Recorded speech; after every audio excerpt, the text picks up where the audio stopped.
It is November, and this month we're doing soup. Don't shake your head at me. Our first soup that we're going to do is Zuppa Toscana, the soup that's at Olive Garden. It's a creamy Did you sausage. pronounce that right? Huh? Did you pronounce that right? I think so. Zuppa Toscana. If not, oh well. So over here, I have browned 1 pound of hot Italian sausage. You brown the sausage first in a little bit of olive oil. I just added in 2 teaspoons. It calls for 1 teaspoon of minced garlic, but we like garlic in this house, so I did 2.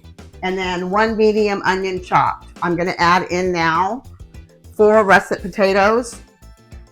For what? Russet potatoes. Rustic? Russet. R-U-S-S-E-T-T, I think it is, or maybe 1 T.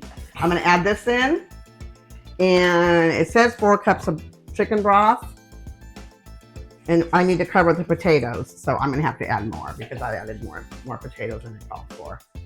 I'm gonna do this. I'm gonna let this boil until the potatoes are ready, and then this is an easy recipe. I'm gonna add in a bunch of kale chopped in bite-sized pieces and with heavy whipping cream, and then we'll come back for the taste test. Easy peasy, 1 pot soup. Don't forget to like, comment, share, and subscribe.